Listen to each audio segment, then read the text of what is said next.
Falarei das soberbas dos que não aceitam que Deus use os seus servos diferentes dos seus pontos de vistas. No meio do povo evangélico, existem vários tipos de soberbas que atrapalham a pessoa de crescer espiritualmente. Isso são pedras que derrubam quem está subindo em cima para se exaltar. Pedras gigantes que eles mesmos colocam em seus caminhos que dificultam as suas caminhadas em rumo ao crescimento. A soberba espiritual está assumindo lugar na vida de quem recebe muitos dons, dizendo assim: eu sou mais usado do que aquele irmão. A soberba do ego está assumindo lugar na vida de quem se santifica muito, dizendo assim: eu sou mais santo, sou mais separado. E isso está enraizado no coração do soberbo. A soberba teológica que inflama o seu ego e fala assim: eu sou o dono da verdade, tenho sempre razão em meus argumentos, e não aceito correção de ninguém. Esses homens soberbos em seus conhecimentos, menosprezam os vasos de Deus por não terem o mesmo nível de conhecimento deles. Eles se acham maiores no conhecimento bíblico, e não aceitam vasos humildes que exortam sobre os seus pecados. Eu conheci um irmão no Nordeste que não sabia ler, e só ouvia a palavra e orava muito. Esse homem era mais usado do que um teólogo que só ficava se exibindo em seus conhecimentos, e não tinha autoridade nem de expulsar um demônio. Mas o analfabeto que não lia a Bíblia por não entender o pouco que ele sabia da Bíblia vivia, e o teólogo que sabia muito mais da Bíblia do que o analfabeto não vivia nem 1%. Lucas 12 verso 48. A quem muito foi dado, muito será exigido, e a quem muito foi confiado, muito mais será pedido. Deus usa até os crentes que não sabem ler a Bíblia, e os faz de guerreiros. Quanto mais os teólogos humilham eles, mais Deus usa esses pequenos para confundir os grandes. Deus não liga para posições na sociedade, nem para a idade, nem para o gênero, se é homem ou mulher, se é inteligente ou leigo, quando usa os mais desprezíveis desse mundo para fazer a diferença. Falarei da guerra espiritual dentro da rede tecnológica de comunicação. Tem pessoas que são pagas para levantarem calúnias graves contra os defensores da sã doutrina, como mandar uma mulher fazer acusações que o irmão estava paquerando, ou teve um caso e espalha no Facebook. Provérbios 6 verso 19. A testemunha falsa que espalha mentiras, e aquele que provoca discórdia entre irmãos. Estevão foi apedrejado até a morte, porque ele, sendo santo, não tinham do que o acusarem. Inventaram uma calúnia e colocaram o povo contra ele, e o martirizaram até a morte. O sangue inocente foi derramado. Por isso temos que ter cuidado e não entrar no meio das aglomerações das acusações. Quando ver uma multidão acusando alguém, temos que vigiar e ficar de fora. Teve um caso que aconteceu em 2017 no interior. Um rapaz perturbado pegou a foto de um homem de Deus e colocou no seu WhatsApp, e começou a entrar nos privados das mulheres dos grupos e falar imoralidade.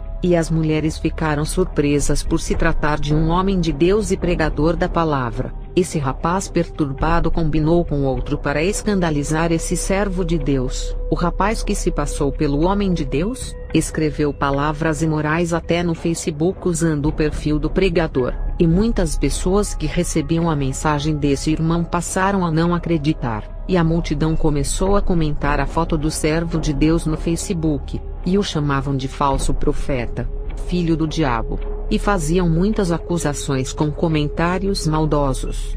Quando o servo de Deus descobriu, ele disse que não tinha Facebook e que nunca gostou de redes sociais, e disse que alguém estava se passando por ele para escandalizar o seu ministério. E você que diz eu sou crente, tenha cuidado no que vai escrever a respeito de um irmão que está sendo vítima de acusações. Eu abomino as redes sociais que não têm nada para acrescentar, e ainda mancham os servos de Deus. Esses aplicativos de amizade são todos terrenos de Satanás. Teve uma irmã que disse para mim: uma mulher do Facebook está me atacando no Facebook, e me chamando de diversos nomes maldosos. Eu disse para ela: não peques, deixe-lhe atacar. Essas palavras que ela está escrevendo de você no Facebook, ela está plantando sementes no mundo espiritual que irá colher na eternidade se não se arrepender. E se você for revidar falando palavras a insultando, estará plantando a semente no mundo espiritual que irá colher na eternidade.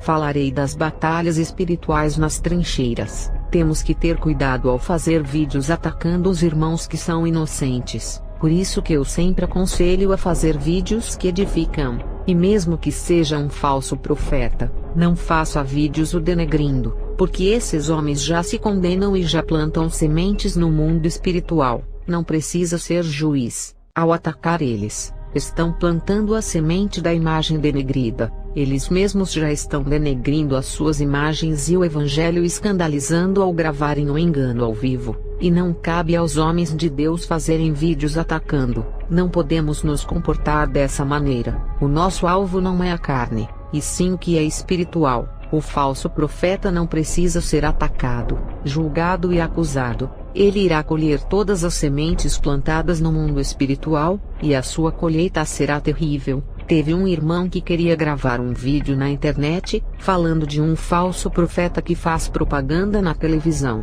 Eu disse para ele: esses homens não precisa escandalizá-los, porque eles mesmos estão escandalizando a eles mesmos. Já estão plantando as suas sementes no mundo espiritual, que irão colher na eternidade. Deixe eles quietos.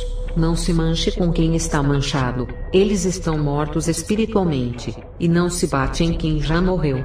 E depois que ele fez o vídeo, o Espírito Santo tocou em seu coração para não postar e ele fez. Eu já vi irmão postar vídeos no YouTube, e depois se arrepender e tirar. No mundo virtual, os canais do YouTube são iguais igrejas. Tem os canais santos e os canais corruptos. Tem canais hoje que é melhor do que igreja. Fala aquilo que os pastores não têm coragem de dizer. Tem crentes que fazem canais, não para ganharem almas, mas para levarem o maior número delas para o inferno. Eles não têm dons e nem qualidade em seus ensinos para fazerem o canal crescer. Eles não têm unção para fazerem as almas se converterem. E descobriram que podem atrair os inscritos denegrindo as pessoas, causando contendas e falando mal do seu irmão. Eles dão lugar para a carne, e ganham as almas para o diabo. E quando alguém se inscreve em um canal desse, se torna um seguidor, e concorda com tudo o que eles dizem. E para conseguirem seguidores, fazem piadas das revelações e não respeitam o seu semelhante.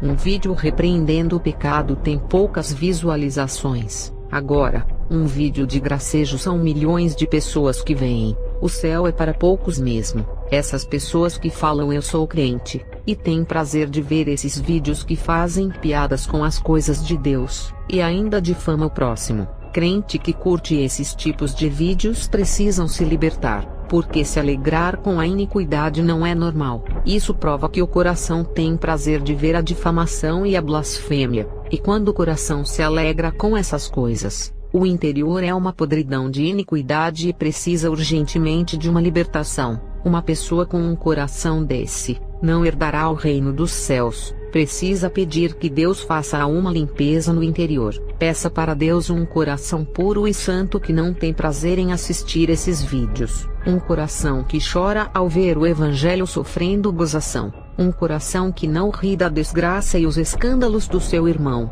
mas um coração de misericórdia que se entristece por esse irmão. Um coração de amor que torce para que ele seja salvo, desperte e se liberte. Os servos de Deus estão virando memes na internet, sendo motivos de risos e escárnio, porque alguém do canal praticou essa zombaria ao fazer um vídeo expondo a pessoa como palhaço. Não devemos fazer isso nem com os piores inimigos da igreja, que são os satanistas. Tudo o que se faz de mal irá colher. O mundo espiritual é o espelho que reflete as nossas ações na terra. Antigamente, os memes eram feitos com as pessoas do mundo, e hoje os cristãos estão se tornando memes. Os servos de Deus se tornaram motivos de piadas e diversões virtuais. Os cristãos estão ficando famosos na internet, não pelas boas obras e nem por serem servos de Deus. Eles estão famosos por serem motivos de chacota. Vendo essas coisas, eu me lembro da Arena dos Leões, quando os imperadores jogavam os cristãos para serem devorados, e o povo romano, ao verem aquela cena sangrenta,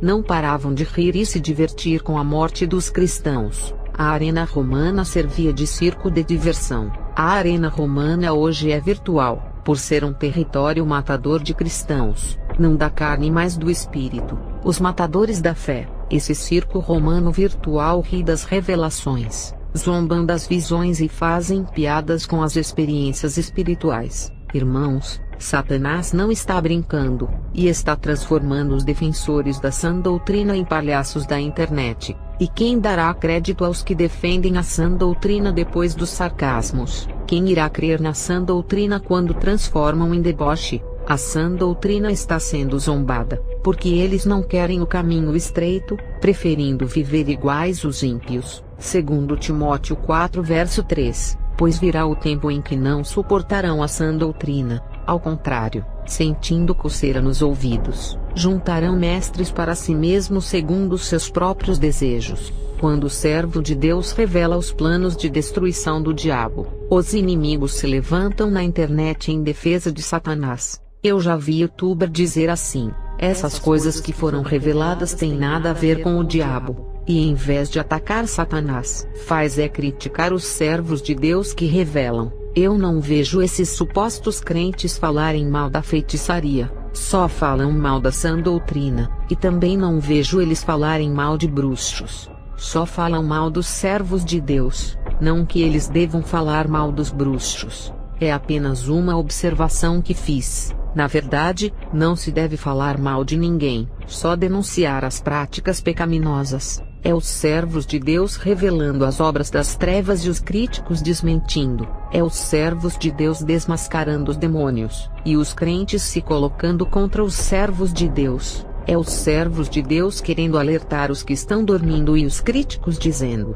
podem dormir, não há nenhum perigo. Eles falam assim: esse irmão é mentiroso, isso o que ele fala não é do pecado, e não pertence ao diabo, isso é coisa da lei. E passam uma falsa tranquilidade às pessoas que ficam acomodadas e entram no estado de hibernação. Hibernação é um estado onde a pessoa adormece no frio. Estamos em tempos onde a fé de muitos estão se esfriando, tempo do inverno espiritual, e muitos estão adormecendo. Eles dizem assim: esse irmão é louco, isso não é pecado, não se preocupem, já somos salvos pela graça. Eles falam que estão na graça, falam daquilo que não entendem. Se eles conhecessem a graça ficariam com muito temor. A graça é divina, por nascer do sangue puro derramado de Jesus. A graça é santa, e para estar nela tem que ser santo. Eu nunca vi estar na graça e no pecado, ou é santo ou é imundo. Não existe ligação da graça com o pecado. A luz não combina com as trevas. A graça salva e o pecado condena. Viver na graça não é viver uma vida relaxada espiritualmente, abrindo espaço para o pecado. No ano de 2015, um pastor que liderava uma sede de mais ou menos 200 pessoas, ele queria gravar um vídeo para relatar as suas experiências. O objetivo desse vídeo era divulgar o nome do ministério para atrair mais pessoas para a sede, e também atrair mais pessoas para as filiais. Esse pastor me disse que um demônio apareceu para ele e disse assim: você quer atacar dentro do nosso território, e usar as nossas ferramentas tecnológicas para espalhar o evangelho, está querendo ganhar almas dentro do nosso território, pastor. Está querendo nos afrontar, divulgar o evangelho em nossa plataforma. Está querendo guerrear contra nós dentro do nosso território da tecnologia. A plataforma do YouTube não foi criada para pregar a sã doutrina, e nem para revelar as suas experiências. Criamos para os nossos filhos espalharem as iniquidades. Se insistirem em querer gravar, irá ter retaliações e os contra-ataques não irão lhe dar descanso. Quando colocar o seu rosto na internet não terá mais volta. Temos os nossos agentes que trabalham para nós. Uma vez que tem o ministério manchado e a imagem denegrida, fica difícil ganhar os incrédulos que não acreditarão em seu caráter mesmo dando bons frutos. E aquele demônio, depois de intimidar o pastor com as suas ameaças, desapareceu. O pastor ficou com tanto medo de ter a sua reputação manchada diante da sede que tinha bastante gente, desistiu de fazer o vídeo para colocar na internet. Até o seu Facebook, que tinha muitas fotos, ele excluiu para que ninguém usasse as suas fotos para fazerem vídeos. A guerra espiritual atingiu a internet e se instalou nos meios de comunicações e virtuais. E muitos não sabem desse perigo da plataforma virtual. Satanás criou o YouTube e as redes sociais para arrastar multidões de almas para o inferno. Ele não criou o YouTube para espalhar a sã doutrina e colocar os testemunhos de experiências e conversão. Ele criou essa tecnologia para ser usada para o mal, e o YouTube é o seu instrumento. Nessa guerra espiritual, entre a sã doutrina e a calúnia contra ela, está no campo tecnológico, mas a desunião dos pregadores da sã doutrina, que não se unem para defender o evangelho da verdade que está sendo escandalizado, a guerra entre os irmãos, um falando mal do outro e vivendo em disputas para saber quem está certo, que se esquecem de guerrearem contra Satanás, que ataca os defensores da sã doutrina e faz o evangelho de chacota. A internet virou um palco de guerra e de escândalos. Os servos de Deus que pregam a santidade na internet precisam se organizar e usar a inteligência quando for fazer um vídeo. A igreja tem que mudar as estratégias e contra-atacar com a verdade, a palavra que é a espada, as armaduras de um soldado que relata o livro de Efésios. O único instrumento de ataque é a palavra,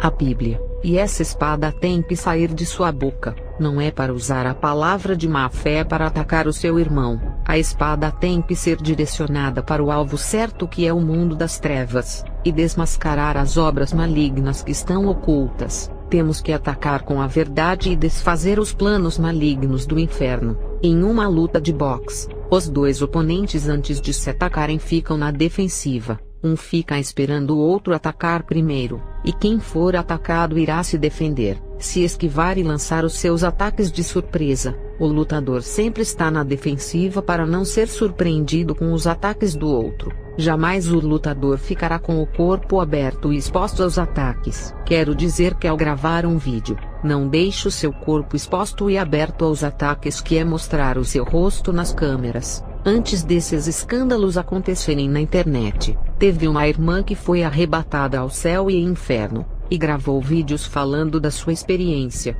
Nos outros arrebatamentos que ela teve, Deus a orientou para não gravar os seus testemunhos pela câmera mostrando o seu rosto, e que só era para gravar os áudios. E assim essa irmã fez nos outros testemunhos, onde não aparece mais a sua imagem. E tem crente que tem as suas imagens no Instagram e Facebook, as fotos ficam expostas lá, e o diabo só de olho. Depois ele usa uma pessoa para pegar aquela foto sensual ou quase nua, foto da praia da pessoa, e escandaliza na internet dizendo que a pessoa não pode pregar no púlpito. Eu já vi irmã que prega a santidade não vigiar, e colocou uma foto no Facebook. Pegaram a foto dela e escandalizaram dizendo: essa é a que prega a santidade, mas olha como ela vive. E tem muitos feiticeiros que acham as fotos fáceis de alguém que eles querem fazer o mal, e aonde eles irão achar? No Facebook, Instagram e outras redes sociais. Voltando a falar do YouTube, Satanás joga sujo na internet e usa as suas táticas. Satanás fala que aqueles que não gravam vídeos mostrando seu rosto na câmera não existem, mesmo falando testemunho. E se a pessoa não quer gravar e manda o testemunho escrito para alguém narrar, ou usar o Google Tradutor, Satanás diz que não vale, e coloca na mente da pessoa para não dar crédito. Isso é uma técnica que ele usa para fazer as pessoas não crerem, porque Satanás tem ódio de quem não quer expor a sua imagem, e coloca na mente da pessoa que o testemunho é falso. Satanás usa as suas artes diabólicas para fazer as pessoas caírem nessas armadilhas para não crerem. Teve um irmão que disse assim: se eu mandar o meu testemunho em audiobook não irão crer,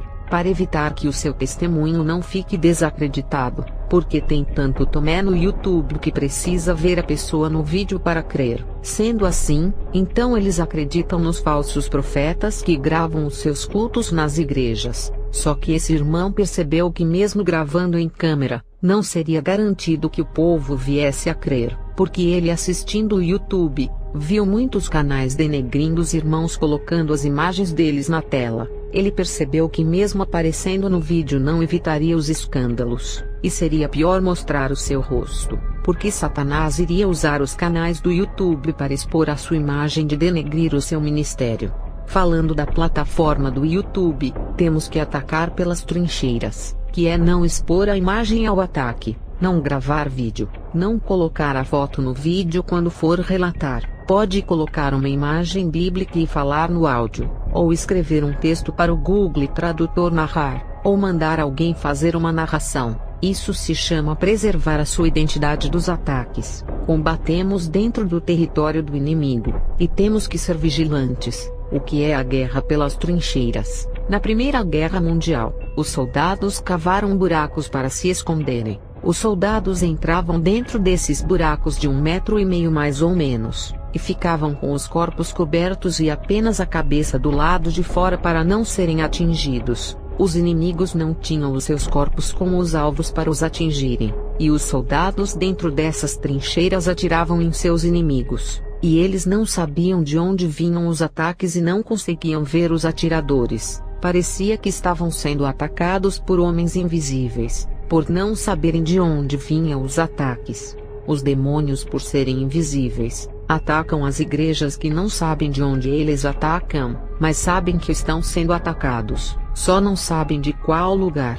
Temos que nos esconder nas trincheiras, e ficarmos invisíveis para atacarmos o mundo das trevas, revelar os planos diabólicos sem expor as nossas imagens, e quando fazemos isso estamos protegendo o nosso ministério dos escândalos, nos ocultando no mundo espiritual e atacando os demônios, e desmascarando seus planos. Sabe aqueles soldados de fardas verdes que ficam no meio das plantações verdes, que se camuflam para não serem vistos? E tem aqueles soldados que ficam debaixo das águas dos pântanos, outros ficam dentro das lamas bem camuflados e atacam os seus inimigos. E tem aqueles críticos que usam versículos desse tipo, incentivando a gravar vídeos para se mostrar. Mateus 5 verso 14. Vocês são a luz do mundo.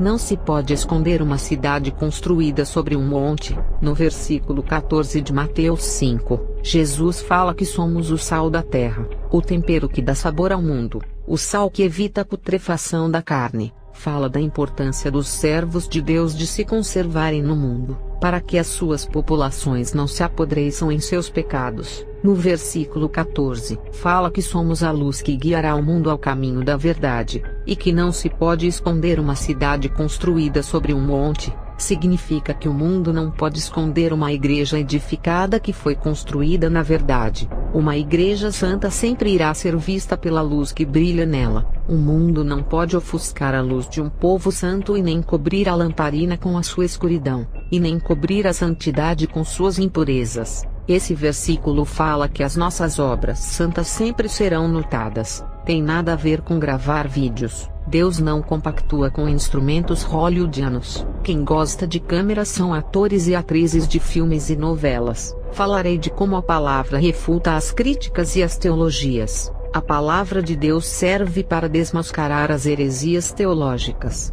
as mentiras das seitas e os versículos isolados que muitos pegam para reforçarem as suas crenças. Eu não gosto de usar nomes de ninguém e nem de igrejas, e só refuto as ideologias, e ainda defendo a sã doutrina usando as escrituras. Nos tempos de hoje, tem um grupo de cristãos da internet, que criaram canais para desmentirem as revelações dos últimos tempos que Deus está dando para despertar a igreja. E Satanás sabe que estamos no tempo do fim, e que os dias dele já estão se aproximando de ser lançado no lago de fogo. Então ele irá partir para cima da igreja na guerra espiritual. Satanás irá partir para a ofensiva atacando o povo de Deus. Ninguém pode ter mais experiências com Deus, que recebe o nome de falso profeta. Agora está proibido de ter experiência, porque é chamado de mentiroso. Satanás irá usar essa estratégia de usar os seus agentes na internet, para rotular as nossas experiências como mentirosas.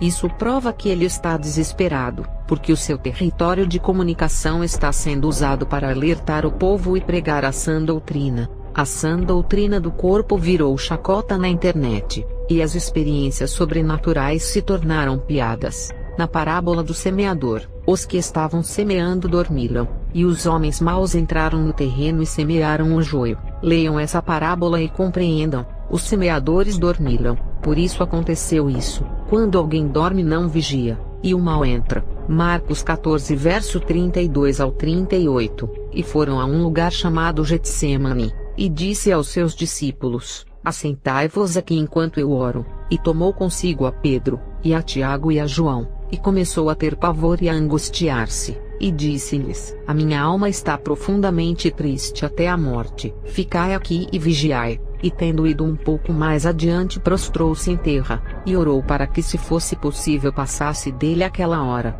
e disse: Abba Pai, todas as coisas te são possíveis, afasta de mim este cálice, não seja porém o que eu quero, mas o que tu queres. E chegando achou-os dormindo, e disse a Pedro: Simão, dormes, não podes vigiar uma hora? Vigiai e orai, para que não entreis em tentação. O espírito na verdade está pronto, mas a carne é fraca. A igreja dormiu, e está sendo enganada pela internet a não crer na santidade do corpo e nem em experiências. É por isso que temos que usar os versículos da verdade, e provar que eles estão errados. Eu tenho desmentido os críticos, e provado através da própria palavra de Deus que as experiências sobrenaturais são reais, e ainda desmanchando argumentos de falsas doutrinas. A Bíblia diz que temos que nos vestir das armaduras de Deus, para protegermos o nosso corpo nessa batalha, mas nessa armadura, o único instrumento de ataque é a espada.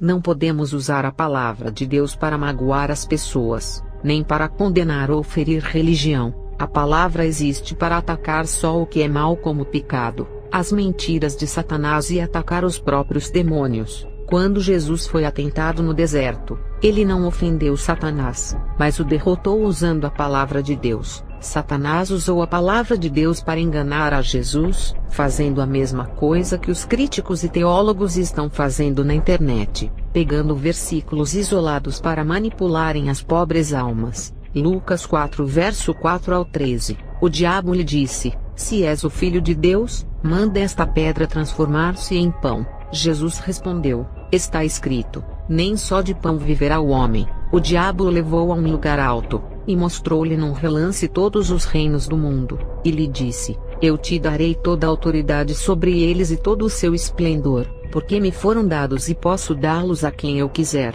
Então se me adorares, tudo será teu. Jesus respondeu: Está escrito, adore o Senhor, o seu Deus, e só a ele preste culto. O diabo o levou a Jerusalém, colocou-o na parte mais alta do templo e lhe disse: Se és o filho de Deus, joga-te daqui para baixo, pois está escrito, ele dará ordens a seus anjos a seu respeito para o guardarem, com as mãos eles o segurarão, para que você não tropece em alguma pedra. Jesus respondeu: Dito está, não ponha à prova o Senhor, o seu Deus. Tendo terminado todas essas tentações, o diabo deixou até ocasião oportuna. Observe que houve uma guerra de espadas entre Jesus e Satanás. Ele usou a Bíblia para vencer a Jesus, mas como ele poderia vencer aquele que criou a palavra e que é o verbo da palavra? Falarei sobre as dimensões celestiais. Existem várias dimensões celestiais. Quando estamos na Terra, sabemos que tem um lugar maravilhoso em cima de nós. Esse lugar está em cima porque é uma terra superior à nossa, um lugar sem descrição. Quando olhamos para o céu, vemos as nuvens e ele está azul. Significa que estamos vendo a nossa atmosfera, mas quando chega a noite o azul some, e o céu fica negro, e conseguimos ver as estrelas que estão fora do nosso planeta. Essas estrelas estão fora da atmosfera da Terra, e só conseguimos ver esses astros tão distantes da Terra à noite, mas de dia, a nossa visão só vai até a nossa atmosfera azul, porque o universo sempre será escuro, e só conseguimos ver à noite. Quando nos referimos ao céu, sempre olhamos para as estrelas ou para o céu azul, porque um céu de glória está acima desse céu que podemos ver, e quando chegarmos no céu que é a morada celestial e olharmos para cima, veremos um outro céu santo em cima de uma morada santa. O céu tem muitas dimensões espirituais que não compreendemos, e falarei de alguns lugares eternos do reino da luz. Gênesis 2 verso 8 ao 15. E plantou o Senhor Deus um jardim no Éden do lado oriental, e pôs ali o homem que tinha formado. E o Senhor Deus fez brotar da terra toda árvore agradável à vista, e boa para a comida, e a árvore da vida no meio do jardim, e a árvore do conhecimento do bem e do mal. E saía um rio do Éden para regar o jardim, e dali se dividia e se tornava em 4 braços. O nome do primeiro é Pison. Este é o que rodeia toda a terra de Havilá, onde há ouro, e o ouro dessa terra é bom. Ali há o bidélio, e a pedra sardônica, e o nome do segundo rio é Gion. Este é o que rodeia toda a terra de Cuxi, e o nome do terceiro rio é Tigre. Este é o que vai para o lado oriental da Assíria, e o quarto rio é o Eufrates. E tomou o Senhor Deus o homem, e o pôs no jardim do Éden para o lavrar e o guardar. Essa dimensão espiritual e eterna que é o jardim do Éden, mesmo tendo semelhanças com o nosso planeta Terra, não é o mesmo mundo. O jardim do Éden é um lugar eterno que tem os mesmos animais que tem em nosso planeta. No jardim do Éden tem as mesmas feras da terra, os mesmos animais aquáticos e as mesmas aves do céu. Quando Adão e Eva foram expulsos desse lugar, o jardim foi guardado. A outra dimensão eterna é a cidade do casamento, o reino de luz que não foi inaugurado pelos seus moradores, a Nova Jerusalém. Apocalipse 21:2. Vi também a cidade santa, a Nova Jerusalém que descia dos céus da parte de Deus, adornada como uma linda noiva para seu esposo amado. Gálatas 4 verso 26. Entretanto, a Jerusalém do alto é livre, e esta é a nossa mãe. Hebreus 13:14. Pois não temos na terra nenhuma cidade permanente, mas buscamos a que há de vir, outra dimensão santa de luz. É os céus que João viu. Apocalipse 4 verso 2-9. Logo fui arrebatado em espírito, e eis que um trono estava posto no céu, e um assentado sobre o trono, e o que estava assentado, era na aparência semelhante à pedra jaspe e sardônica, e o arco celeste estava ao redor do trono, e parecia semelhante à esmeralda, e ao redor do trono havia 24 tronos, e vi assentados sobre os tronos 24 anciãos vestidos de vestes brancas, e tinham sobre suas cabeças coroas de ouro, e do trono saíam relâmpagos e trovões e vozes, e diante do trono ardiam 7 lâmpadas de fogo, as quais são os 7 Espíritos de Deus, e havia diante do trono, um como mar de vidro semelhante ao cristal, e no meio do trono e ao redor do trono, 4 animais cheios de olhos por diante e por detrás, e o primeiro animal era semelhante a um leão, e o segundo animal semelhante a um bezerro, e tinha o terceiro animal, o rosto como de homem, e o quarto animal era semelhante a uma águia voando, e os 4 animais tinham cada um de per si 6 asas, e ao redor e por dentro estavam cheios de olhos, e não descansam nem de dia nem de noite, dizendo: Santo, Santo, Santo é o Senhor Deus, o Todo-Poderoso, que era, e que é, e que há de vir. E quando os animais davam glória, e honra, e ações de graças ao que estava assentado sobre o trono, ao que vive para todo sempre. Observem que essa dimensão celestial é diferente do jardim do Éden. Enquanto o jardim do Éden tem os animais iguais aos da terra, no céu os animais são híbridos e são misturados de várias espécies. São animais angelicais ou animais anjos, que diferente dos animais da terra. Esses animais falam e glorificam a Deus. O seio de Abraão foi o lugar de descanso para os patriarcas que são antes da lei. O seio de Abraão também é para os profetas da lei mosaica. E na graça, o lugar de descanso dos santos é o paraíso. Jesus falou para o ladrão da cruz do Calvário: hoje mesmo estará comigo no paraíso. Os teólogos, para provarem, dizem que a palavra estarás é futuramente para comprovarem que Jesus não levou o ladrão ao paraíso. Mas o que é o futuro? Amanhã é o futuro, porque hoje é o presente. Agora que falo da minha experiência é o presente, mas daqui a uma hora já é o futuro, porque não sei o que vai acontecer, se eu vou estar viva ou não. Daqui a uma hora muitas coisas vão acontecer no mundo que não temos ideia do que se trata. Daqui a uma hora, o anticristo pode ou não se manifestar. Desse momento a 1 minuto para frente já é o futuro, porque não sabemos o que ocorrerá a 1 minuto para frente. Quando Jesus falou para o ladrão que hoje mesmo estará no paraíso, ele não quis dizer no futuro muito distante que falam que é na ressurreição. Jesus disse a palavra hoje, ele não falou amanhã ou depois. A palavra estará é futuro, mas Jesus disse hoje. O futuro de hoje pode ser daqui a 3 horas para frente, ou desse momento a 1 hora para frente. A partir da hora que eu falo a 1 minuto lá na frente, já é o futuro por não saber o que irá acontecer. O futuro de hoje são os minutos lá na frente, as horas lá na frente. Jesus falou hoje mesmo, não vai passar desse dia, estarás no paraíso, ou seja, daqui a algumas horas irá morrer, e estarás comigo no paraíso. A graça preparou o paraíso para o povo da igreja, e todos os patriarcas e profetas que estavam no seio de Abraão, saíram desse lugar e foram habitar no paraíso. O jardim do Éden não tem mais ninguém, deixou de ser uma habitação depois que Adão pecou. O seio de Abraão não tem ninguém, porque era um lugar que serviu para guardar o povo da lei mosaica, os patriarcas e os profetas. O seio de Abraão foi um lugar temporário, até Jesus morrer e inaugurar o paraíso da graça.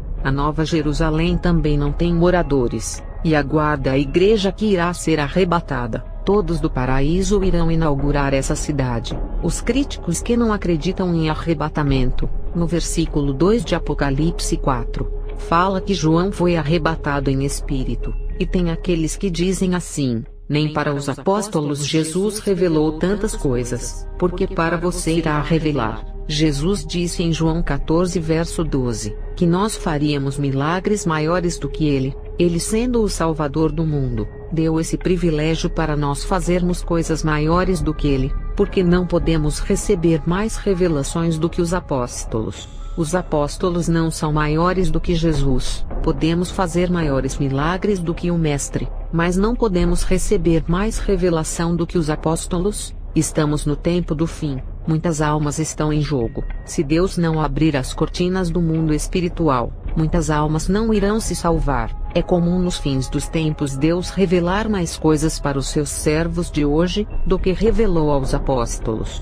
Estamos no tempo do fim, e os sinais têm que acontecer em grande escala, e quem já foi do ocultismo, além de saber as coisas reveladas do lado das trevas, ao se converterem também irão saber as coisas reveladas do lado da luz. Sendo assim, saberá mais coisas reveladas do que os apóstolos de Jesus. Falarei sobre as duas testemunhas apocalípticas, Enoque e Elias. Uma corrente acredita, e a outra corrente diz que é Moisés e Elias. 1 Coríntios 14 verso 33. Porque Deus não é Deus de confusão, mas sim de paz, como em todas as igrejas dos santos. Isso é o resultado de quem busca segmentos de teologia e não recorre a Deus, e nem pede revelação para o dono da verdade. Zacarias 4 verso 11 ao 14. Respondi mais dizendo-lhe, que são as duas oliveiras à direita e à esquerda do castiçal. E respondendo-lhe outra vez disse, que são aqueles dois ramos de oliveira que estão junto aos dois tubos de ouro,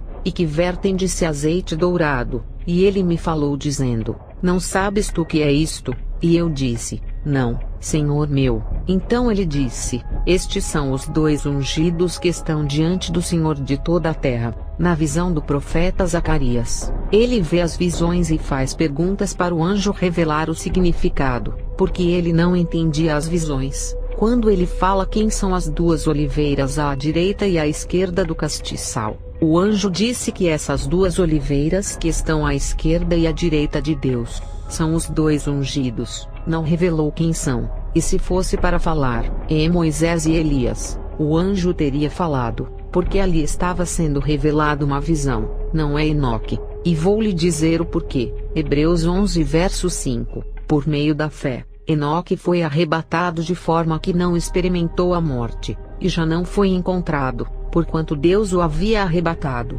visto que antes de ser arrebatado, havia recebido o testemunho de que tinha agradado a Deus. Deus arrebatou Enoque para enviar aos fins do tempo para pregar. Não, quem afirmar isso mente. Se Deus quisesse que Enoque morresse, teria deixado ele morrer de velhice. Deus se agradou tanto do patriarca Enoque que não deixou a morte tocá-lo, porque ele viveu em santidade ao ponto de caminhar com Deus. E a igreja que viver uma vida santa, e conservar as vestes brancas igual Enoque fez, será arrebatada. Enoque é o símbolo da igreja no Antigo Testamento que andou com Deus, e para andar com ele, tem que viver uma vida separada do mundo. Se Enoque é o símbolo do arrebatamento da igreja por conservar a sua pureza, se ele voltar e morrer na terra, não tem sentido. Se ele precisa experimentar voltar à terra para experimentar a morte de Cristo foi em vão. Jesus morreu na cruz do Calvário, para que os que estão vivos no dia do seu arrebatamento, venham a subir ao seu encontro e não experimentem a morte. Salmos 89 verso 48. Viverá sem ver a morte, algum valente que possa esquivar-se das garras da sepultura. Os mortos em Cristo serão arrebatados, mas antes eles precisam ressuscitar e vencer a morte. A ressurreição é a vitória sobre a morte do corpo. 1 Coríntios 15 versos 55 ao 57. Onde está, ó morte, o teu aguilhão? Onde está, ó inferno, a tua vitória? Ora, o aguilhão da morte é o pecado, e a força do pecado é a lei. Mas graças a Deus que nos dá a vitória por nosso Senhor Jesus Cristo. Se Enoque tem que vir para morrer, porque tem que experimentar a morte, então o aguilhão da morte, que é o pecado, tem poder sobre a vida desse homem santo. Sendo assim, o aguilhão da morte não foi vencido na cruz. E se a igreja for arrebatada igual Enoque,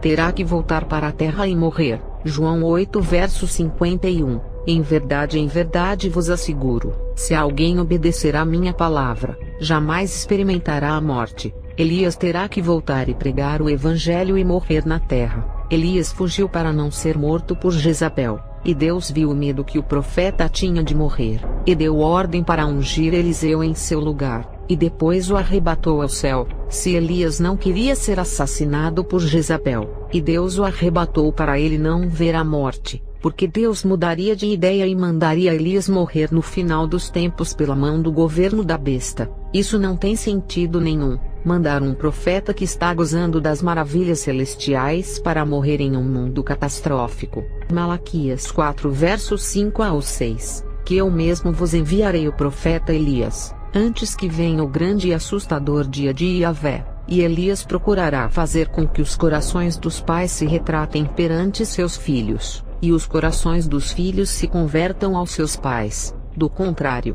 eu virei e castigarei a terra com desgraça. Eles usam esse versículo para dizer que Elias tem que vir à terra, antes que o grande dia de Deus venha castigar e enviar a desgraça na terra. Mateus 9 verso 11. Então questionaram-lhe, porque os mestres da lei afirmam que é preciso que Elias venha primeiro. Mateus 11 verso 1 ao 5. Havendo, pois, terminado de instruir seus 12 discípulos, partiu Jesus dali para ensinar e pregar nas cidades da Galileia. Assim que no cárcere, João ouviu falar sobre o que Cristo estava realizando, enviou 2 dos seus discípulos para lhe perguntarem: És tu aquele que haveria de vir, ou devemos aguardar outro? Jesus respondendo disse-lhes: Ide e contai a João o que estáis ouvindo e vendo. Os cegos enxergam, os mancos caminham, os leprosos são purificados, os surdos ouvem, os mortos são ressuscitados, e as boas novas estão sendo pregadas aos pobres.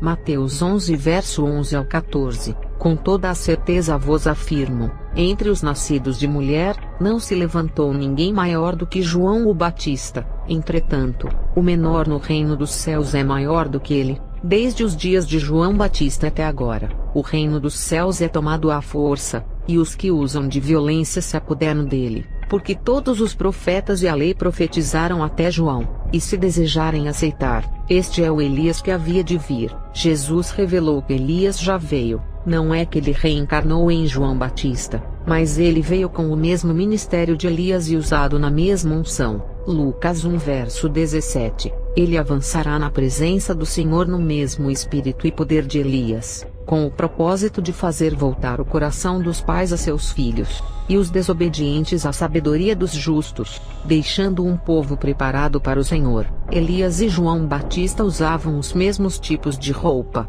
segundo a Reis 1 verso 7 a 8. Então o rei lhes inquiriu: qual era a aparência do homem que vos encontrou, e vos transmitiu estas palavras? E eles lhes explicaram: era um homem que usava vestes de pelos, e tinha um cinto de couro. Então ele prontamente exclamou: é Elias, o profeta de Tisbé. Marcos 1 verso 6. João vestia roupas tecidas com pelos de camelo, usava ao redor da cintura um cinto de couro e se alimentava de gafanhotos e mel silvestre. Elias, Enoque e Moisés, nenhum desses, depois que estão nos céus gozando as maravilhas da eternidade, não virão para a terra morrer. Eles foram salvos através da fé, e o mundo espiritual já os reconhece como cidadãos celestiais que não pertencem a esse mundo. Filipenses 3 verso 20 e 21. Mas a nossa cidade está nos céus, de onde também esperamos o Salvador, o Senhor Jesus Cristo, que transformará o nosso corpo abatido para ser conforme o seu corpo glorioso, segundo o seu eficaz poder de sujeitar também a si todas as coisas. A igreja está esperando o Salvador Jesus, e quando ele vier até as nuvens iremos ao seu encontro, e o nosso corpo abatido se transformará em um corpo glorioso. 1 Coríntios 15 verso 42 e 43. Assim também a ressurreição dentre os mortos. Semeia-se o corpo em corrupção, ressuscitará em incorrupção. Semeia-se em ignomínia, ressuscitará em glória. Semeia-se em fraqueza, ressuscitará com vigor. No arrebatamento da igreja, o corpo dos mortos que se corromperam com a putrefação ressuscitará em um corpo sem a corrupção, um corpo que não se pode apodrecer por estar livre da morte. Os nossos corpos são fracos por sentirmos cansaço, fadiga, mas naquele grande dia será um corpo de vigor. Um corpo falho e mortal irá se transformar em um corpo de glória. 1 Coríntios 15 versos 50 ao 54. E agora digo isto, irmãos, que a carne e o sangue não podem herdar o reino de Deus, nem a corrupção herdar a incorrupção. Versículo 50. A carne e o sangue não podem herdar o reino dos céus. O nosso corpo corrupto não pode herdar aquilo que não é corrupto. É necessário a transformação de nossos corpos. Elias e Enoque, que foram arrebatados, também tiveram os seus corpos transformados para poder entrarem no céu. Os seus corpos para herdar a morada que não há corrupção, tiveram que ser transformados. Eles teriam que passar por uma transformação, porque eles eram carne e sangue. Versículo 51. Eis aqui vos digo um mistério. Na verdade, nem todos dormiremos, mas todos seremos transformados. Está falando que nem todos estarão mortos quando Jesus vier, e os vivos terão os seus corpos transformados. Enoque e Elias também estavam vivos quando os seus corpos foram transformados. Versículo 52. Num momento, em um abrir e fechar de olhos, ante a última trombeta, porque a trombeta soará, e os mortos ressuscitarão incorruptíveis, e nós seremos transformados. Nesse versículo, fala que os mortos ressuscitarão sem corrupção em seus corpos, e os que estão vivos serão transformados. Os mortos aqui que foram ressuscitados com os corpos gloriosos, é uma representação de Moisés no passado. Moisés, ao morrer, teve seu corpo disputado com Miguel. Mateus 10 verso 28. Eu lhes dou a vida eterna, e elas nunca perecerão, tampouco ninguém as poderá arrancar da minha mão. Mas o anjo recolheu o seu corpo e guardou, e deixou ele dormindo, representando os santos da igreja que dormem hoje em seus sepulcros. O anjo Miguel ressuscitou Moisés. João 11 verso 25. Esclareceu-lhe Jesus: Eu sou a ressurreição e a vida. Aquele que crê em mim, mesmo que morra, viverá. Jesus é a ressurreição e a vida. Isso significa que o anjo Miguel, ao pegar o corpo de Moisés, o guardou em algum lugar, mas não pode ressuscitar. Tinha que esperar o único homem capaz de ressuscitar e dar a vida eterna. Aquele que crer nele, mesmo que morra, viverá. Todos os profetas antigos morreram crendo na vinda do Messias. 1 João 2 verso 25. Esta é a promessa que ele nos fez, a vida eterna. Só Jesus é capaz de dar a vida eterna. Moisés teve que esperar Jesus para ter o seu corpo ressuscitado. Isaías 22 verso 22. Eu porei a chave da casa de Davi sobre o seu ombro, e abrirá, e ninguém fechará, e fechará, e ninguém abrirá. Apocalipse 1 verso 18. Eu que vivo e fui morto, mas eis aqui estou vivo para todo sempre. Amém. E tenho as chaves da morte e do inferno. Ao vencer a morte de cruz, ganhou autoridade ao receber a chave da morte e do inferno.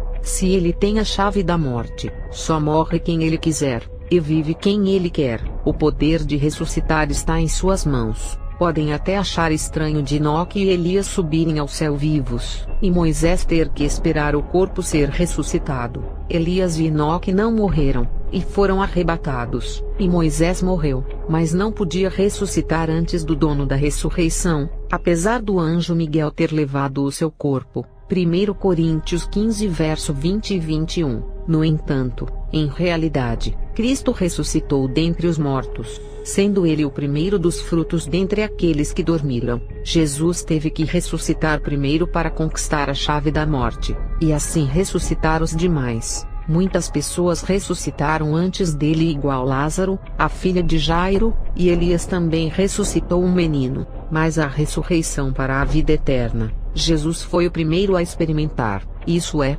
ganhou autoridade para fazer isso aos seus filhos, porque assim como a morte veio por um homem, da mesma forma por um homem veio a ressurreição dos mortos. Nesse versículo fala que Jesus foi o primeiro dos mortos que ressuscitou. Adão foi criado na vida, mas a morte de todos entrou por causa dele e ninguém podia ressuscitar, porque o aguilhão de morte não tinha sido vencido. Jesus tinha ressuscitado a filha de Jairo e Lázaro, provando que ao vencer a morte ele não iria apenas ressuscitar, mas transformar o corpo em glória e ainda dar a vida eterna. Isso não aconteceu com Lázaro e nem com a filha de Jairo, que ambos foram ressuscitados, mas não herdaram a vida eterna e ainda não tiveram os seus corpos mortais transformados. Nesse versículo, fala que Jesus foi o primeiro a ressuscitar dos que dormem. Quando Jesus disse que a filha de Jairo não morreu, mas dormia, riram dele, por saberem que a menina estava morta e não dormindo um sono.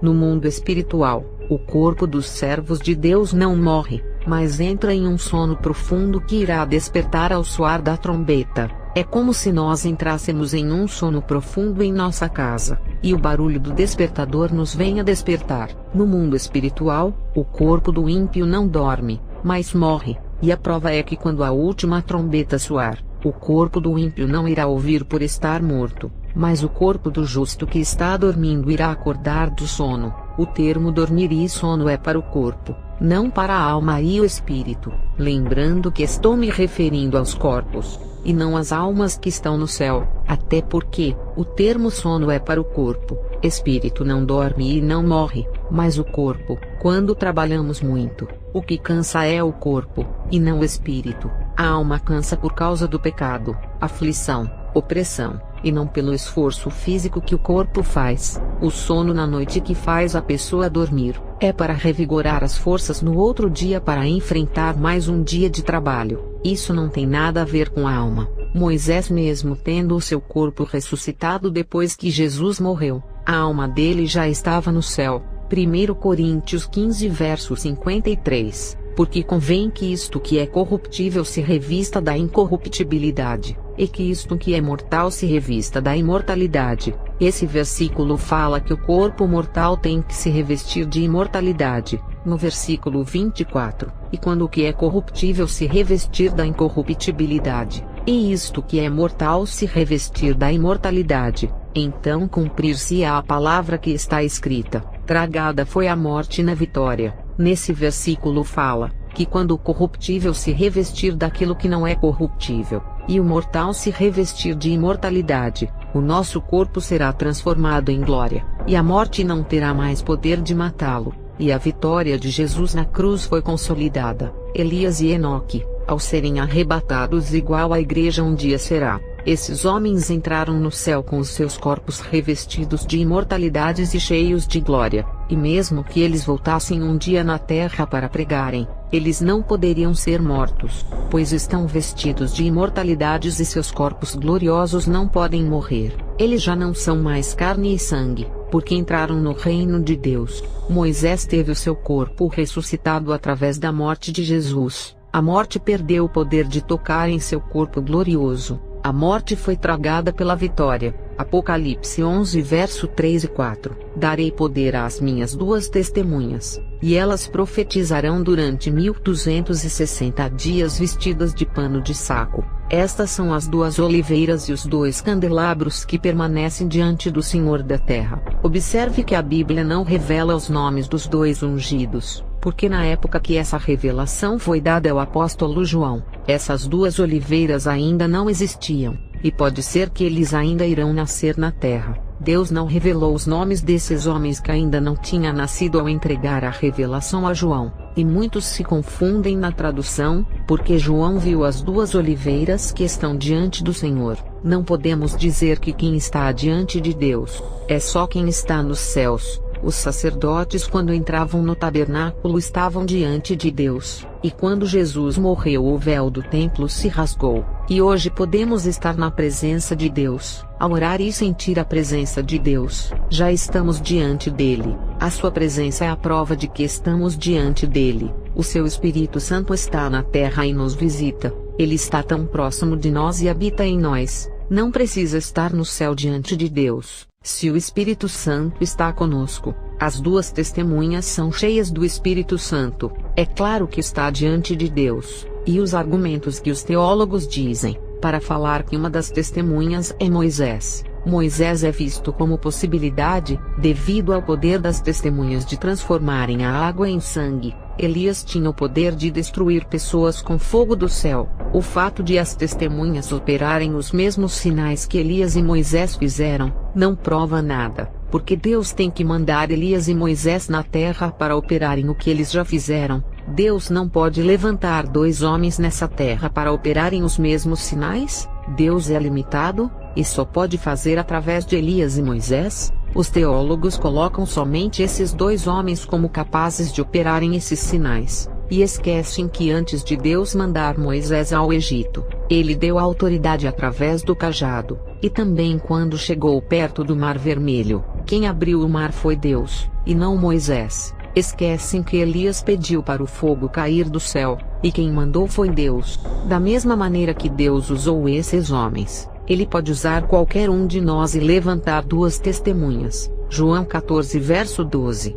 Em verdade vos asseguro, que aquele que crê em mim, fará também as obras que eu faço, e outras maiores fará, pois eu vou para o meu Pai. Jesus deu autoridade para a igreja operar coisas maiores do que ele, porque então Deus não pode levantar duas pessoas com a mesma autoridade de Elias e Moisés. As duas testemunhas irão ter a mesma autoridade desses homens. Sim, quando Elias foi arrebatado, o seu ministério foi passado para Eliseu, e depois que esse morreu com muito tempo, João Batista se levanta com a mesma autoridade. Ele foi um Elias na sua época, e no final dos tempos Deus irá levantar outro Elias, ou seja, um homem com a mesma autoridade. Moisés morreu, e passou o bastão da liderança para Josué. O próprio Deus levantou esse homem que passou o Jordão, igual Moisés que passou pelo Mar Vermelho. E porque Deus não pode levantar um futuro Moisés, os teólogos estão dando forças à visão que Moisés e Elias apareceram com Jesus na transfiguração, no livro de Mateus 17 verso 3 e 4. Eles usam o versículo da aparição deles a Jesus para dizerem que vão voltar. Eles apareceram para Jesus com os seus corpos imortais, Elias com o corpo transformado, e Moisés com o corpo espiritual por estar na glória. Esse versículo é apenas uma aparição, e não prova nada. Afirmam que tem que ser eles as duas testemunhas, porque viram a Deus. Moisés e Elias viram a Deus por estarem no céu, e são testemunhas por verem Deus. Eles são testemunhas como qualquer outro profeta que está no céu, mas essas testemunhas do céu, não só Elias, Moisés, como Abraão, Jó e outros não podem dizer na terra. Olha o tanto de testemunhas que tem no céu que viram o Deus, os profetas, patriarcas, apóstolos e milhares de anjos. Lucas 16 verso 27 ao 29. O rico respondeu: então eu te suplico, pai, manda Lázaro ir à casa de meu pai, pois tenho 5 irmãos. Deixa que ele os avise,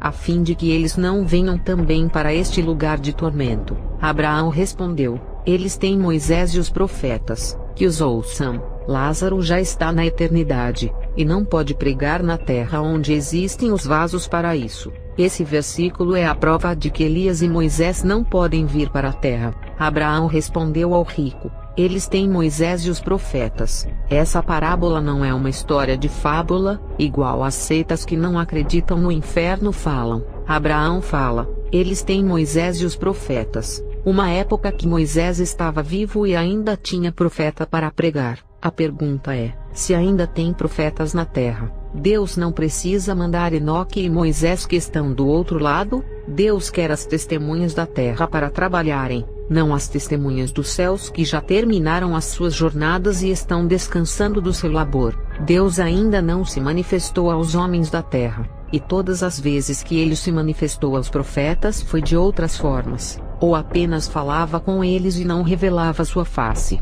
A sua forma original ele não se manifestou aos homens da terra, mas o seu Filho já se manifestou quando se fez carne, e continua aparecendo em experiências de arrebatamento. Êxodo 33 verso 20 ao 23. E disse mais: não poderás ver a minha face, porquanto homem nenhum verá a minha face e viverá. Disse mais o Senhor: Eis aqui um lugar junto a mim, aqui te porás sobre a penha, e acontecerá que, quando a minha glória passar, pôr-te-ei numa fenda da penha, e te cobrirei com a minha mão, até que eu haja passado, e havendo eu tirado a minha mão, me verás pelas costas, mas a minha face não se verá. João 1, verso 18. Ninguém jamais viu a Deus. O Filho unigênito que está no seio do Pai, é quem o revelou. Então as duas testemunhas não serão as que viram a Deus nos céus, mas as que irão ver Jesus. As duas testemunhas serão as que vão ver Jesus, por isso que eles serão chamados de testemunhas, assim como os discípulos. Atos 1 verso 8. Contudo, recebereis poder quando o Espírito Santo descer sobre vós, e sereis minhas testemunhas, tanto em Jerusalém, como em toda a Judeia e Samaria, e até os confins da terra. Você que viu o rosto de Jesus em uma experiência, também é uma testemunha por tê-lo visto. Falarei do Jardim do Éden. Estudiosos dizem que o Jardim do Éden hoje se transformou no Iraque e Kuwait, e outros acreditam que o Jardim do Éden ficava na Turquia. Gênesis 2 verso 14. O terceiro, que flui pelo lado leste da Assíria, é o conhecido rio Tigre, e o quarto, é o grande rio Eufrates. Eles fizeram referência aos rios Tigre e Eufrates, no Oriente Médio. Pesquisadores da Universidade de Colônia na Alemanha, chegaram até a uma área conhecida como Göbekli Tepe no topo de uma colina no sudeste da Turquia. Falar isso é a mesma coisa que dizer que o Jardim do Éden se corrompeu pelo pecado dos homens, e toda a terra que Deus criou para ser a morada dos santos não pode se corromper. Se a terra santa pode se corromper, o próprio céu tinha se corrompido através da rebelião de Lúcifer. Quem se corrompeu foi Lúcifer e a terça parte dos anjos que foram expulsos. Mas o céu continuou sendo lugar santo, a morada de Deus, e o Jardim do Éden foi a mesma coisa. Quem se corrompeu foi o homem, e não a terra que é santa. Adão e Eva foram expulsos por não terem o direito de habitarem na terra santa. Então por que o anjo expulsou Adão e Eva do paraíso? Se os teólogos falam que o Jardim do Éden se corrompeu, e hoje é o Iraque e a Turquia, se o Jardim do Éden foi corrompido e se tornou o Iraque, não havia necessidade do anjo expulsar o casal. Gênesis 2, verso 19 ao 20. Sendo assim, o Senhor modelou do solo todos os animais selvagens e todas as aves do céu, e em seguida os trouxe à presença do homem para ver como este os chamaria, e o nome que o homem desse a cada ser vivo, esse precisamente seria seu nome. E desse modo o homem nomeou a todos os animais, os rebanhos domésticos, as aves do céu e a todas as feras. Entretanto não se encontrou para o próprio ser humano alguém que com ele cooperasse e a ele correspondesse intimamente. Esses são os versículos que eles acreditam que o paraíso era na terra, e por causa do pecado, o Jardim do Éden foi transformado nessa terra contaminada. Os animais do Éden com as aves do céu, animais selvagens da terra, todas as feras, aves do céu, rebanho doméstico e o rio Eufrates que hoje está na Turquia. A teoria é que esses animais não se alimentavam de carne, e o leão comia ervas e não podia fazer mal ao homem, mas com o pecado, as feras ficaram indomáveis e prontas para matarem e se alimentarem. A Bíblia não relata que os animais ficaram ferozes no Jardim do Éden quando Adão pecou. Isso é uma manobra da teologia. Gênesis 3 ao 23 e 24. O Senhor Deus os lançou fora do Jardim do Éden para lavrar a terra de que fora tomado. Repare que Deus lançou Adão e Eva do Jardim do Éden. Isso significa que o lugar era santo, e eles ao cometerem o pecado, não eram mais dignos de estarem naquela terra santa. O pecado impede que o homem venha morar nos lugares santos. O versículo 23 fala que Deus lançou fora do Jardim do Éden, para lavrar a terra de que fora tomado. Que terra eles teriam que lavrar? O Jardim do Éden não era, porque foram expulsos. O versículo fala: foram expulsos do Jardim do Éden para lavrarem a terra de que foram tomados. Observe que eles ao cometerem o pecado, foram tomados para uma terra para eles lavrarem ela. Lavrar significa cultivar, plantar e cuidar. A terra para onde eles foram, era uma terra de luta, escravidão, uma terra diferente da terra do Éden. No jardim do Éden só tinha o bem, a eternidade, e não existia o pecado. E agora eles estavam em uma terra que não existia a eternidade, uma terra que tinha o conhecimento do bem e do mal, em uma terra de dor que ele teria que trabalhar para sobreviver, e que para se alimentar, teria que suar o rosto, que é trabalhar na terra plantando e colhendo, enquanto no jardim do Éden ele não precisaria trabalhar, a própria terra dava os seus frutos sem precisar plantar. Gênesis 3 verso 17 ao 19, e Adão disse: porquanto destes ouvidos à voz de tua mulher, e comeste da árvore de que te ordenei dizendo, não comerás dela, maldita é a terra por causa de ti, com dor comerás dela todos os dias da tua vida. Observe que Deus fala que a terra se tornará maldita por causa do seu pecado, que significa que a terra irá se multiplicar debaixo do pecado original. E mesmo que Adão ensinasse os seus filhos o conhecimento do bem que adquiriu da árvore da ciência, também iria transmitir o conhecimento do mal da árvore da ciência, e o mundo iria se multiplicar, podendo escolher qual atitude herdar da árvore da ciência do bem ou do mal. É claro que a carne tem mais tendência de querer fazer o mal do que o bem, por isso que no dilúvio a população do mundo estava corrompida, e só Noé e a sua família se salvaram. No versículo 18, espinhos e cardos também te produzirá, e comerás a erva do campo, no suor do teu rosto comerás o teu pão, até que te tornes a terra, porque dela foste tomado, porquanto és pó, e em pó te tornarás. Adão foi tirado do jardim, e transferido para uma terra que não era santa igual o jardim do Éden, mas uma terra passageira por ter contagem de dia e de noite. E se tem contagem de dias, tem contagem de anos. E se tem contagem de anos, não é eterna. Se tem dias e noites, é uma terra passageira, onde nascem e morrem quando atingirem a idade normal de morrer, que é a velhice. No céu só tem o dia, e não tem noite, então não existe contagem de dias, por isso é eterno e fica nas alturas. O que significa a terra superior preparada para os santos? Lá só opera o bem, e a luz reina. No inferno só tem a noite e não o dia, então não existe contagem de dias, por isso é eterno e fica lá embaixo. O que significa a terra inferior preparada para os demônios? Lá só opera o mal, e as trevas reinam, mas os rebeldes vão para lá. O planeta Terra existe noite e dia, é uma terra de contagem de tempo, por isso é uma terra passageira que todas as coisas se tornam pó. É uma terra que não fica nem em cima e nem embaixo, mas no meio da terra superior e a terra inferior. O planeta Terra fica entre o céu e o inferno, o céu em cima e o inferno embaixo. Por ser uma terra intermediária e temporária, as pessoas escolhem se querem ir para a terra de baixo ou para a terra de cima. Nessa terra mediana que vivemos, uma terra física e não espiritual, e podemos escolher se queremos uma morada melhor do que o nosso planeta ou pior do que ele.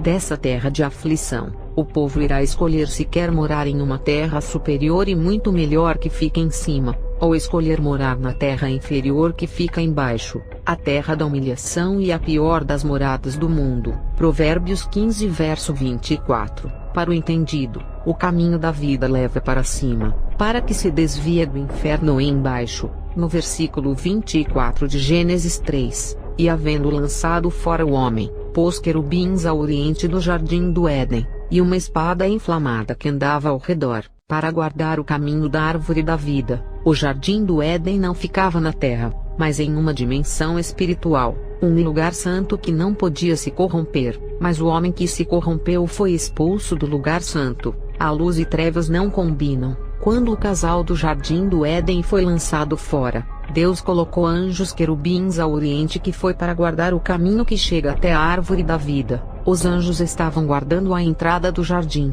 Eles protegiam a árvore da vida, para que o casal não fosse comer desse fruto e conquistar a vida eterna. Mas dessa vez com o pecado, imagina se fosse permitido de eles comerem da árvore da vida, e terem a eternidade. Eles não iriam morrer, e a população do mundo não iria caber na terra porque ninguém iria morrer, desde Adão até hoje, e ainda os assassinos não iriam morrer e continuaria matando, e ninguém iria poder morrer mesmo que quisessem se matar, por conta da eternidade. Uma pessoa poderia cair de um prédio e se desmembrar, e continuaria viva. Ela não iria morrer, se Adão tivesse comido da árvore da vida eterna depois de ter pecado, mas mesmo tendo a vida eterna não iria compensar, porque iria sentir dores e sangrar por causa do pecado do fruto que Adão e Eva comeram. Na verdade, seria o inferno na terra se a pessoa sofresse acidentes mortais e não morresse igual afogamento,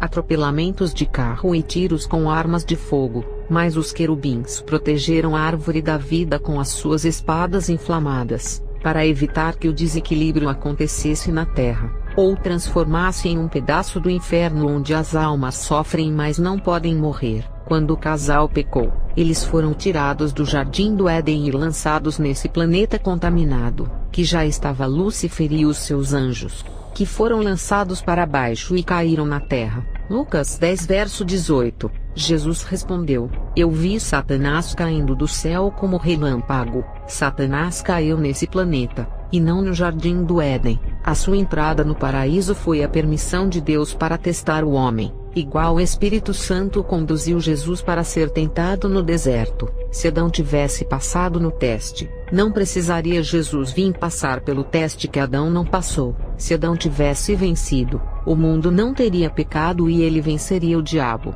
e hoje todos nós estaríamos no jardim do Éden salvos da influência do mal. O jardim do Éden não é a Turquia de hoje. Jamais Deus iria transformar aquele jardim santo em um país muçulmano. Deus não iria deixar o jardim santo do Éden se transformar em uma terra contaminada e controlada por Satanás. Se Deus quisesse corromper o jardim do Éden, não teria expulsado Adão e Eva de lá. Um lugar lindo daquele não poderia ser contaminado por causa do pecado de Adão, e quem pagou pelo pecado não foi o jardim do Éden que foi preservado do pecado do homem, mas quem pagou foi o próprio réu que cometeu o pecado, e teve que ir para uma terra a ser escravo dela, trabalhar na terra para sobreviver. Jamais Deus transformaria o seu jardim santo em uma Turquia ou Iraque por causa do homem, e a prova de que Deus não deixaria o lugar santo se contaminar, foi a expulsão do casal do jardim do Éden, quando Lúcifer se rebelou contra Deus e enganou a terça parte dos anjos do céu. Ele foi atirado na terra com os seus seguidores. Deus não deixou que esses anjos pecadores ficassem no céu, e expulsou todos eles lançando-os para a terra, e o céu continua um lugar santo, pois o mal foi expulso. Jamais Deus iria deixar a sua morada santa se corromper por causa do pecado de Lúcifer, e foi o que aconteceu no Éden. Deus expulsou o mal, e não deixou o lugar se corromper por causa de Adão. Então não acreditem se alguém dizer que algum lugar desse planeta já foi o jardim do Éden. Até hoje os cientistas estão procurando o jardim santo de Deus nesse planeta contaminado. O fato de Deus ter criado as feras da terra, aves do céu, rebanho de ovelhas e o rio Eufrates, não significa que o Éden ficava na terra. Deus criou o planeta Terra com o mesmo rio e os mesmos animais que tem no jardim do Éden, para que Adão e Eva se adaptassem melhor. Adão já tinha colocado os nomes de todos os animais no Éden, e não tinha sentido Deus mandar ele para um planeta muito diferente com outras espécies de animais estranhos, iguais tem no céu registrado em Apocalipse. Os 4 animais que João viu, Deus tirou Adão do Éden, e colocou em um planeta que tem os mesmos animais e um rio que tem o mesmo nome que é o rio Eufrates. Adão deve ter estranhado as feras do planeta Terra, porque lá no jardim do Éden eles comiam ervas. Já no planeta Terra eles comem carnes e até os humanos se não tiverem as suas presas,